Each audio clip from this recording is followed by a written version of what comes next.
Bonjour à toutes et à tous, ravi de vous retrouver pour ce nouveau Buzz TV diffusé sur Figaro TV. Je suis accompagné aujourd'hui de Sarah Lecoeur. Ça va Sarah? Ça va, en forme. En forme. Et notre invité du jour, il va vous intéresser Sarah, car c'est un dénicheur de talent, un découvreur de pépites, bref, un explorateur artistique des temps modernes. Si vous êtes fan de Kenji, de Louane, de Claudio Capéo, de Camille Lelouch, d'Amir, de Slimane, d'Ancila, d'MB14 ou encore des frérots de la Vega, tout cela c'est grâce à lui et grâce à son flair quasi infaillible qui lui permet de détecter le talent, la personnalité, mais surtout la voix qui va vous transporter. Bonjour Bruno Berberes. Bonjour Nicolas. Merci d'être avec nous, on est ravis. Samedi 21h, c'est le coup d'envoi de TF1 sur TF1 de la saison 14.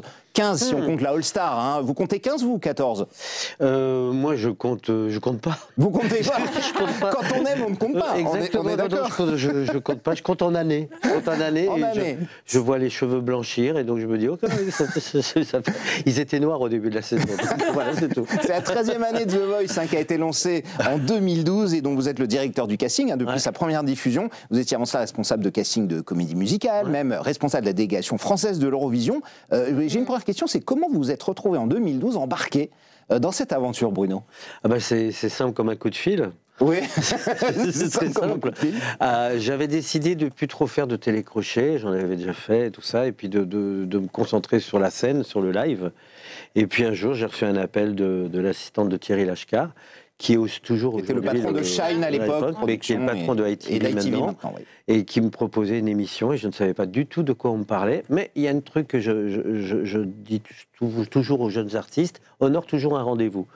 Tu ne peux pas claquer la porte quand on s'intéresse à toi. Va, et après, prends des décisions, réfléchis. Donc j'y suis allé, et là j'ai vu, c'est pour la première fois de ma vie, j'ai vu ces fauteuils rouges, parce qu'ils me montraient la version hollandaise, qui venait de commencer. Et là, j'ai été tout de suite impacté. Créé par John de Mol. Par John de Mol, et j'étais tout de suite impacté parce que ça réglait en 2 secondes, comme un coup de baguette magique, ce pourquoi je luttais déjà dans mon métier par rapport aux comédies musicales et même à la scène en général, c'était le physique. Est-ce que tu as le physique, tu es ou tu n'es pas le rôle, tu vois? Et là, tout d'un coup, tu es ou tu n'es pas l'émotion, la sensation, la voix, tout ce que véhicule la voix. Donc tout de suite, évidemment... Il n'y a pas eu d'hésitation, vous êtes lancé, direct, vous avez dit OK. Direct, j'ai donné 2-3 petites conditions à Thierry qui ne sont pas financières. D'accord, c'est bon à savoir. Non, mais je rêvais d'une émission où à l'époque, il y avait la Nouvelle Star et tout ça, on filmait les files d'attente, c'était vraiment assez industriel. Moi, je rêvais d'une émission où chaque personne compte. Que ce soit pendant les castings, de toute façon un casting par définition, quel qu'il soit, c'est comme une demande, un rendez-vous pour un emploi. Donc c'est flippant, c'est stressant. Et donc déjà, c'est déjà suffisamment stressant parce qu'on veut le job ou on veut obtenir la place. Donc c'est pas la peine d'en rajouter. Donc je voulais des conditions extrêmement... Donc de ne pas filmer les files d'attente du casting, il n'y en a pas. Non, il n'y en a pas parce qu'on fait tout par rendez-vous. On fait tout par rendez-vous, évidemment. Vous allez nous expliquer effectivement le processus. Mais je voulais quelque chose qui ressemble vraiment à la vie.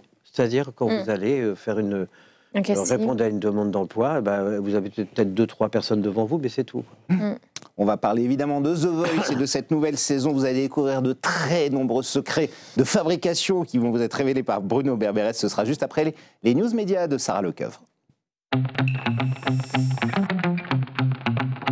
Et on démarre ces infos médias, Sarah, avec une grande nouveauté dans la saison de Top Chef. Et oui, car vous le savez, la saison 16 va bientôt être lancée sur M6. Et hier, la chaîne réunissait une quantité de journalistes de la place de Paris. L'occasion d'annoncer une grande première, un partenariat avec le guide Michelin. Alors, qu'est-ce que ça signifie? Alors déjà, tout au fil de la saison, les inspecteurs, de façon anonyme évidemment, viendront juger les candidats.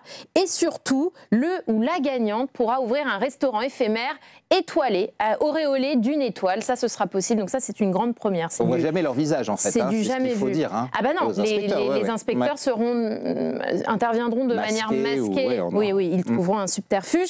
Alors, c'est pas finalement si étonnant qu'ils fassent ce partenariat M6 et le guide Michelin, puisque 27 anciens candidats de Top Chef ont une étoile Michelin. Donc, ce qui est énorme. 24 ont décroché une étoile et 3 ont été honorés de 2 macarons. Ouais, ce qui est plutôt pas mal. C'est aussi une émission de talent, en gros. Il y a des casteurs, vous croyez, dans... Comment on fait? Parce que je sais qu'ils ont des milliers de candidatures aussi. Ils retiennent une quinzaine de candidats, une vingtaine par saison. Alors, le Top Chef, ce sont des professionnels, c'est ça? Oui, c'est déjà des pros qui travaillent, qui sont... Vous allez tester leur restaurant. Je suppose que oui. Enfin, la personne qui s'occupe des castings, il doit savoir manger. Ouais. Moi, je sais écouter. Écouter, donc l'autre, je suppose que c'est sur les plats. Il sait manger. il doit avoir. Ça vous aurait plu ça? Vous aimez manger aussi? Oui, j'aime bien. Ouais. Non, mais j'aurais adoré. Mais enfin, peut-être que ma ligne aurait moins adoré. Je fais beaucoup de sport, donc voilà. Mais non, mais bien sûr que ce sont des artistes. Oui, bien sûr. Castés aussi. Et ça ressemble un petit peu à The Voice, parce que dans The Voice, vous avez des professionnels aussi. Oui. C'est une espèce de rencontre entre les professionnels. Et j'aime pas le mot amateur, je préfère dire les débutants. Ouais. Débutants ou confirmés. Et là, pour la cuisine, c'est pareil. On continue ces infos médias, Sarah, avec le clash entre Jean-François Tanguy et Charles Consigny. C'était sur BFM. C'était mardi soir, sur la chaîne Info. Les deux hommes étaient invités à commenter, vous savez, la petite phrase de François Bayrou qui fait tant parler sur la submersion migratoire. Eh bien, très vite, le ton est monté. Alors, je ne vais pas vous donner tout l'échange qui est très long, mais en voici un extrait. Moi, je suis élu et pas vous, a par exemple lancé le député RN à Charles Consigny. Vous n'êtes pas chef d'entreprise, vous êtes un fils à papa subventionné par le système. Voilà, c'était... Bon, voilà, la petite passe d'armes. Extrait choisi. Sur BFM. Dans The Voice, il n'y a jamais un mot plus haut que l'autre. On est toujours dans la bienveillance. C'est voulu, Bruno, parce que, par exemple, on voit d'autres versions aux États-Unis, ils chamaillent pas mal, un peu plus que chez nous, d'ailleurs. En France comme ailleurs, on est dans la passion, voire on est latin, donc on est vraiment dans la passion. Après, ça dépend du tempérament des artistes qui sont dans le fauteuil. Non, c'est 99% vrai, ce que vous voyez à la télé. Et non, parfois, ils chamaillent vraiment. Oui, ils chamaillent. Il y a des choses que vous ne montrez pas, qui n'ont pas été montrées ou ça pas? faudrait demander à Pascal Geeks, le producteur. Vous allez le recevoir, il va vous répondre. Mais non, il n'y a pas... Non, mais il n'y a jamais de conflit. Enfin, il ne faut pas exagérer. Mais il y a quand même, parfois, quand vous voulez quelque chose, et vous, Sarah, quand vous voulez quelque chose, vous vous battez. Oui, des petites tensions. Et entre les candidats, ça vous est arrivé? pas ça des tensions, c'est un jeu. C'est un jeu, et en même temps, on se dit, mais en même temps, ce qui est important pour les artistes, c'est qu'ils se retrouvent dans l'émission, quel que soit le coach. Donc, non, mais c'est la vie, quoi. Et entre les candidats, parfois, est-ce que vous êtes obligé d'intervenir? Les talents. On dit les talents, pardon. Ça fait 14 ans qu'on... Ah, vous voyez que je compte. En coulisses, ça peut arriver qu'il y ait des petites frictions ou pas? Je vous demande pas des noms, forcément, mais vous en avez déjà vu? Des frictions entre les talents? Oui. Oh là là, vous réunissez 128 personnes, donc forcément, il y a des je ne peux pas avoir la langue de bois, forcément qu'il peut y en avoir.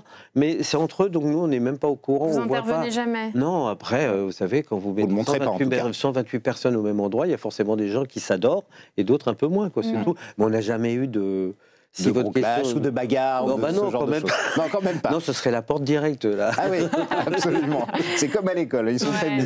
On termine ces infos médias, Sarah, avec le chiffre du jour, le 13. Porte-bonheur, du coup Oui, j'espère pour eux, comme les 13 maîtres de cérémonie des Césars 2025 qui se tiendront le 28 février prochain à la salle Pleyel à Paris. Alors, pour cette 50e édition présidée par Catherine Deneuve, une présentation tournante, comme les années précédentes, dirigée par Jean-Pascal Zadi, le comédien. Alors, à ses côtés, on peut notamment citer Emmanuel Béard, Alice Belaïdi, Cécile de France, Pio Marmaille ou encore Raphaël Quenard. Et alors, les nominations sont tombées hier. Ah oui.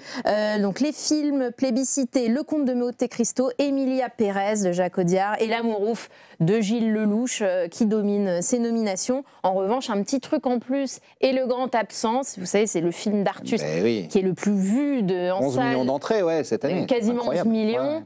Et bien, quel Grand Absent, seulement nommé dans une catégorie, celui du meilleur premier film. Alors c'est souvent ce qu'on reproche au César, c'est souvent ce qu'on reproche aussi parfois aux victoires de la musique, pour parler un peu de votre domaine, notamment des professionnels qui récompensent parfois des gens qui ont la carte, certains n'ont jamais été nommés, voire ne l'ont jamais eu. Est-ce que c'est aussi ce que vous ressentez? Alors cette année, il y a Pierre Garnier, qui a remporté Star Academy l'an dernier, mais par exemple, c'est vrai que des stars comme Jennifer et Kenji et Amir n'ont jamais été nommés, n'ont jamais eu. Est-ce que vous pensez qu'il y a aussi une petite sélection de cartes à l'entrée et que les télécrochets sont moins... Alors sincèrement, je m'en occupe absolument pas, je regarde Non, je vous demande votre avis, mais vous ne regardez pas les victoires?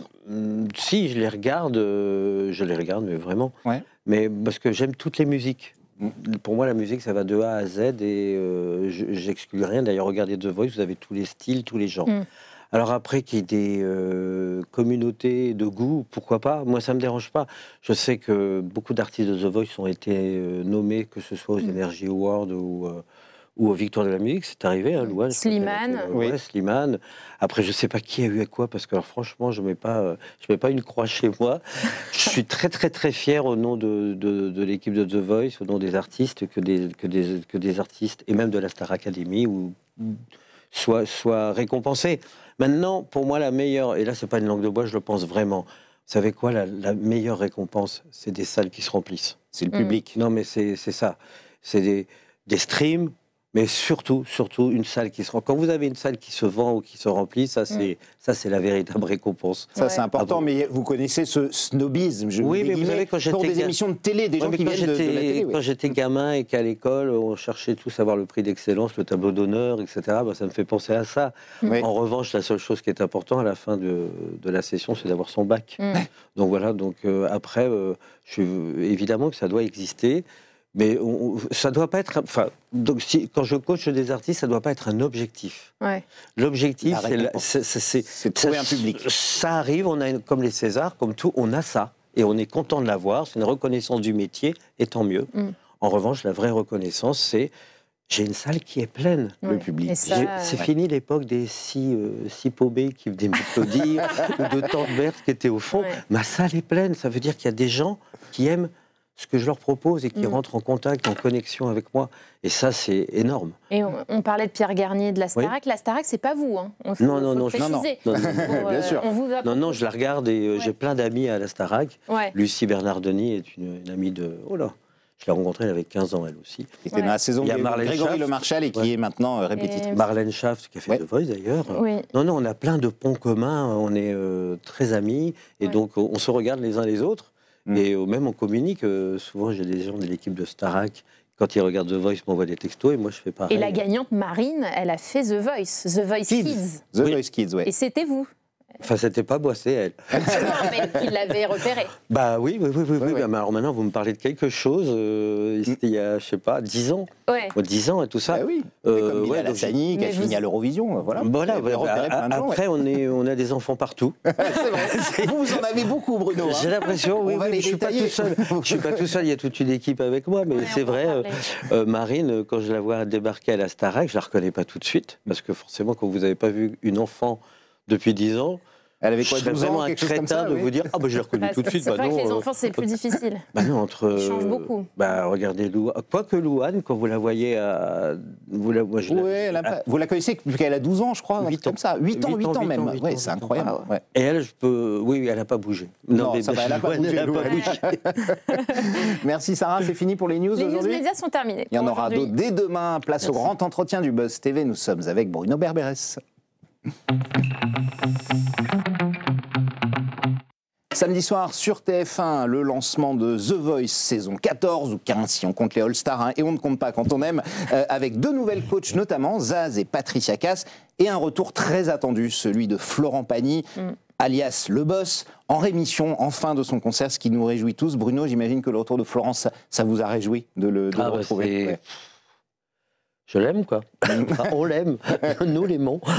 C'est vrai, beau. C'est quand on m'a annoncé qu'il revenait, j'étais vraiment très heureux parce que pour moi, The Voice et Florence, c'est presque indissociable. Il était là la première saison et voilà, bon, il avait dû prendre un petit peu le large pour s'occuper de lui. Et là, il revient et même les talents. Hein. Moi, c'est une des questions que j'ai souvent. Vous savez, je me promène dans toute la France. Je fais la Geneviève de Fontenay, je fais 80-90 dates, entre les concours, on verra ça plus tard. Et souvent... Geneviève de Fontenay de la chanson, c'est bien. J'aime bien, il manque le chapeau. Et souvent, quand je vais dans les concours de chant, dans les villages, partout, la première chose qu'on me demande, il y a qui comme coach? Est-ce qu'il y a Florent? C'est systématique. Donc, et évidemment, je ne peux jamais répondre, puisqu'on ne le sait que tardivement. Mais dès que le nom de Florent est annoncé, les gens sont contents. Nikos a parlé en interview au retour du patron. Le patron, c'est vous l'appelez tous comme ça, c'est ça. Oui, enfin moi je l'appelle Florent, mais c'est le patron, c'est le boss. Il y a une espèce de sérénité qui se dégage.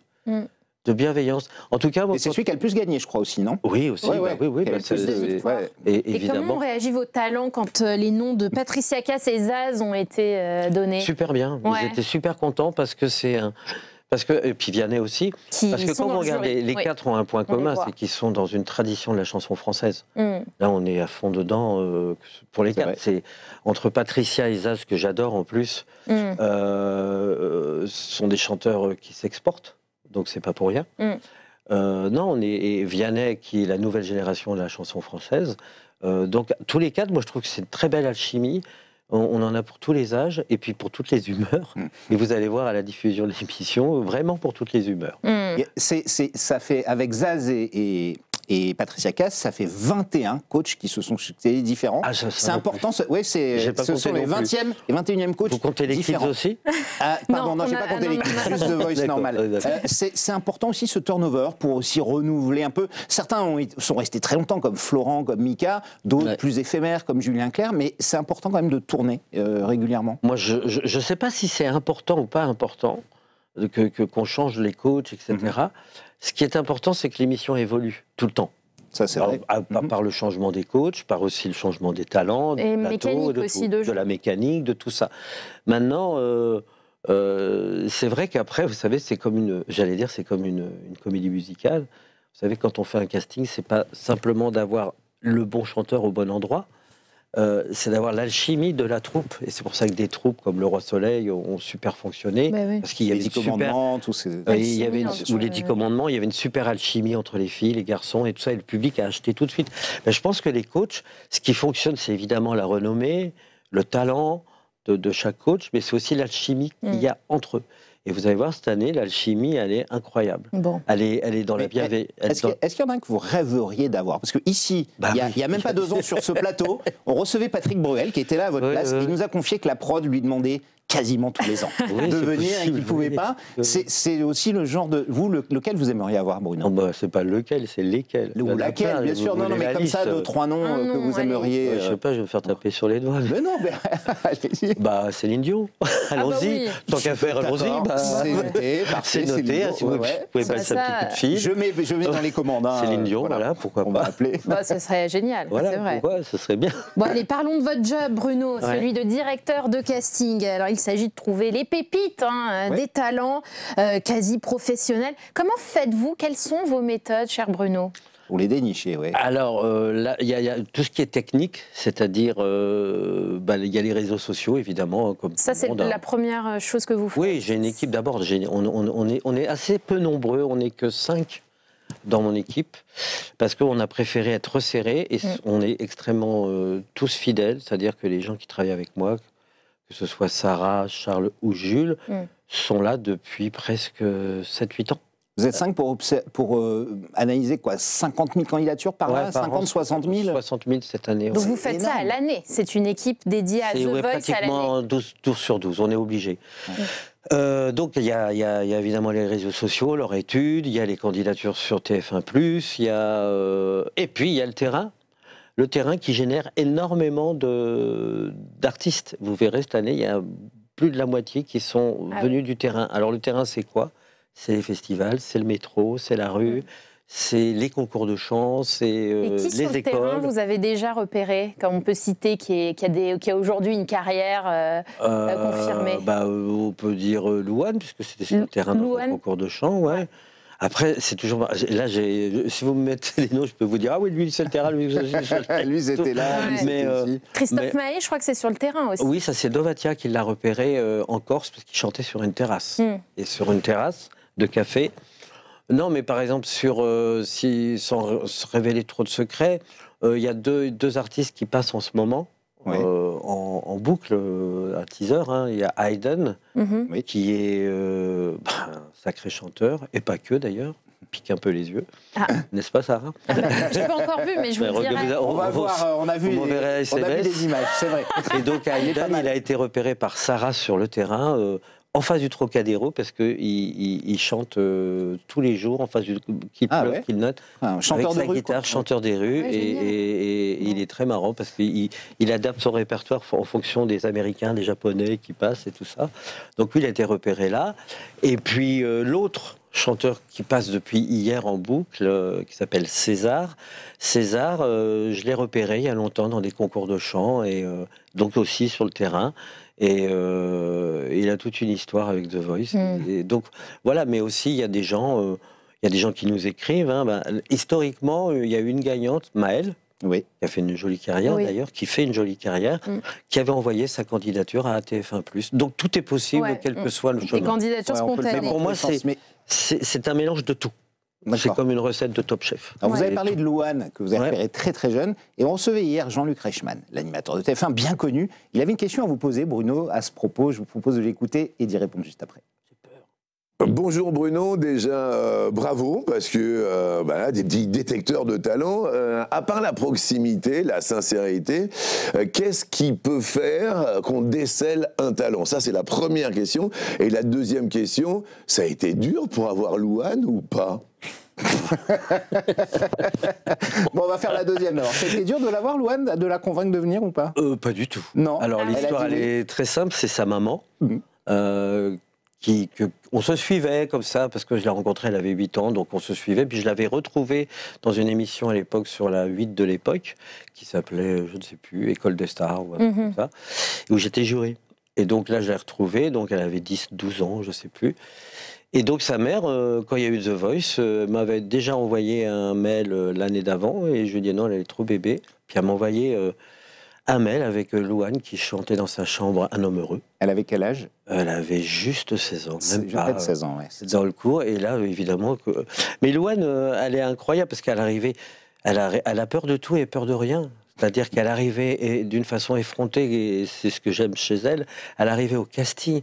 Elle avait, à cette époque-là, et peut-être encore maintenant, j'en sais rien, aucune conscience de ce qu'elle était en train de faire. Elle le faisait avec passion, et donc elle n'avait pas peur. Elle était incroyable. Elle arrivait au plateau. Mais les enfants, c'est une enfant à l'époque. Et les enfants n'ont peur de rien. Ils plongent et c'est après qu'ils savent si l'eau était chaude ou froide. Alors que nous, on réfléchit 15 fois avant. Donc Louane, ça a été simple, oui. Et ça a été tout de suite, elle a marqué en tout cas les téléspectateurs. Dans l'équipe de Bertignac, Bertignac à l'époque. Et pour répondre à ce que disait Reichmann, pardon, Sarah, la singularité, l'originalité, c'est ce que vous cherchez, la sincérité d'un artiste? C'est tout ça en même temps. C'est tout ça en même temps. Vraiment. Alors déjà, il y a quand même un truc vous savez, c'est comme les sportifs. Il y a un minimum de technique. Donc on chante juste, puis on est en rythme. Déjà, ça c'est le minimum requis. Puis après, chanter bien, ça veut rien dire. Plein de monde chante bien. Ça se trouve, Sarah, vous chantez bien, vous aussi, Nicolas. On n'en sait rien. Après, c'est chanter différemment. Les voisins ne sont pas d'accord avec vous, mais... Mais qu'est-ce qui est rédhibitoire? C'est de singer? L'imitation. L'imitation, ça c'est rédhibitoire. C'est l'imitation, mais en plus il y a des chanteuses qu'on reprend et c'est un vrai danger de les chanter. Jean-Baptiste Guégan, il n'aurait pas pu faire The Voice. Vous auriez dit il imite trop Johnny. Ça dépend si c'est... Alors, ça peut être dans l'autre cas si c'est hyper assumé et troublant. Pourquoi pas? Comme ce qu'il fait d'ailleurs. Il a gagné Incroyable Talent, on le rappelle. Pourquoi pas? En revanche, par exemple, quand je vois des jeunes filles arriver et chanter du Amy Winehouse, là, c'est extrêmement dangereux parce que l'imitation, le son nasal, tout. Et là, on se dit, mais t'es où, toi? En fin de compte, c'est ça le truc, pour répondre à Jean-Luc. Le truc le plus important, c'est comment faire connaissance avec toi en 3 minutes. Et avoir envie, surtout, susciter l'envie de te revoir, de te réécouter. Et ça, c'est ça le plus dur. Et un mot, on voulait en parler, parce que cette 14e saison est dédiée à Fanny Guastali, qui était chargée vous allez me faire pleurer. de casting, qui travaillait avec vous et qui est décédée en décembre dernier à Bali, dans un parc touristique. Elle avait 32 ans. Comment vous avez réagi quand vous avez... Comme je réagis maintenant. Elle travaille avec vous depuis longtemps, Bruno? Oui. Et quel était son rôle? Mon bras droit, mon bras gauche, ma sœur, ma fille. Voilà. Elle est remplacée, Non. Non. Je la remplace. On peut pas. Vous la remplacerez pas. Je suis désolé. Non, c'est pas grave. Donc, je sais que vous êtes très sensible et je le sais même, puisque ça m'est arrivé comme Sarah d'aller assister à des auditions de The Voice. Je sais que parfois vous avez du mal, vous partez, ça devient trop dur pour vous, vous partez en coulisses, je vous ai déjà vu regarder ça, vous avez du mal à regarder les auditions aveugles, les blinds, les éliminations, c'est dur pour vous, hein, vraiment.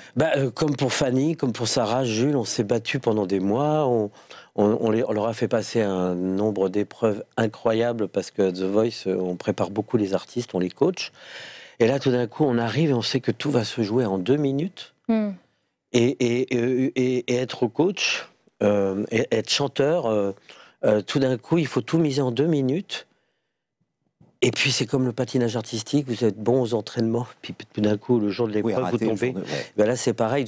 Parfois, je ne veux même plus voir, parce qu'à la fois, je comprends les coachs. Parfois, je suis un peu en colère. Je dis, pourquoi tu ne fais pas retourner? Et vous avez de la peine pour les candidats aussi, que vous connaissez. Parce que je ne sais plus quoi leur dire, parce qu'en plus, ça ne se passe pas jamais, dans un sens comme dans l'autre, ça ne se passe jamais comme on a prévu. Et ça, c'est ce qui est extraordinaire, c'est du live. Et donc, parfois, Et vous les consolez comment? D'abord, on attend. Parce que vous savez, quand ils sortent du plateau, ils sont en état de choc, quel que soit le résultat. Parce que c'est tellement prenant, c'est du sport, hein, vous savez, j'ai mis but, mais j'en viens pas, il s'est retourné, parfois même, les artistes se rendent compte que les fauteuils se sont retournés qu'à l'ultime fin, parce que pendant, ils sont tellement dans leur truc. Donc on attend un peu, parce que ça sert à rien de leur parler tout de suite, et puis je sais pas ce qu'on peut leur dire, reviens ou pas. Reviens ou pas, ça arrive. Beaucoup reviennent, hein, on le voit. Hein. Beaucoup non, mais on choisit ceux qui sont prêts. En fin de compte, pour ceux que vous voyez qui reviennent, comme Odem l'année dernière, qui a quand même été demi-finaliste, il l'avait tenté 3-4 ans avant, pas de fauteuil. Et là, on a accepté qu'il revienne. Pourquoi? Parce qu'il était prêt, parce qu'il avait évolué.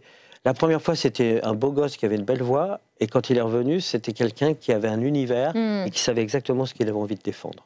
Merci Bruno Berberès d'être venu nous voir. Agréable. Merci, désolé, vraiment super. Mais il n'y a aucun problème. Vous voyez, ça dit tout de vous. Mais on voulait aussi en parler parce que je pense que cette saison... Et elle a dû travailler sur cette saison, j'imagine. Évidemment. Et puis c'est super que vous l'ayez fait. Et je sais qu'il y a plein de copains qui vont faire comme moi. Et on pensera bien évidemment à elle samedi pour le lancement de la saison 14 de The Voice. Soyez au rendez-vous, ce sera sur TF1 en prime time. Nous on revient dès demain avec Olivier Ménard, l'animateur de la chaîne L'Équipe. Merci beaucoup Sarah.